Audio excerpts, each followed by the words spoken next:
Day 69 of the war has been a day of some optimism at the idea that there may be some sort of peace agreement, at least temporarily, between Iran and the United States starting sometime next week. If that's the case, then we'll all be very glad. But there are a couple of big spoilers in this that we should also be aware of.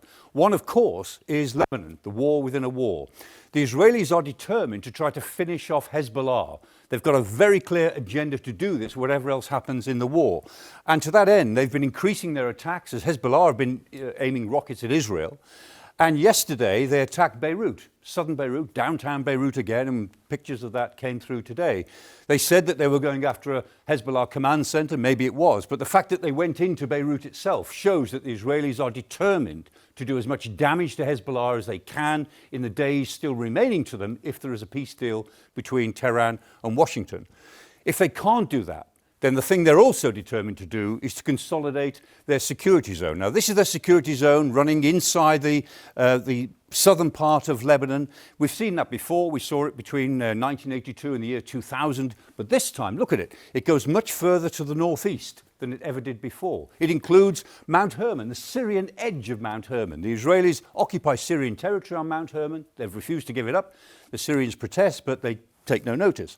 They also put military outposts between 5 and 10 kilometers inside Syrian territory. It's obvious why the Israelis are doing that. They want to protect the northern flank of the Golan Heights. The Golan Heights were captured by the Israelis in 1967. They were annexed by Israel in 1981. The world didn't recognize that annexation, but nevertheless, the United States recognized it under the previous Trump administration in 2019. Nobody else does. This is legally Syrian territory, but not to Israel. And the Israelis are determined that they're going to protect that territory with their extended security zone.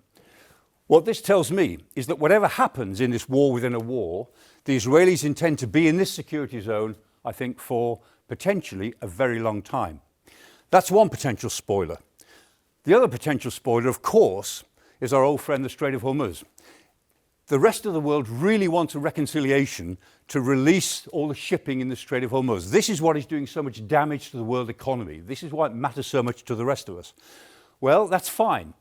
But remember that the Strait of Hormuz will only gradually reopen over a 30-day period as both sides, the Americans and the Iranians, ramp down their respective blockades. And even when they do, we've got 1,500 ships all knotted up, locked away somewhere inside this side of the strait. Those ships have got to get out in some sort of order. And then empty ships, which have been empty for over a month, want to get back in to load up again and get out. Again, what that tells me is it will be several months before the Strait of Hormuz returns to anything like normality, even if there is a deal this week which holds for 30-odd days. And so the Strait of Hormuz remains in this rather strange situation. That's the picture of it from Bandar Abbas on the Iranian side. It's a bizarre situation.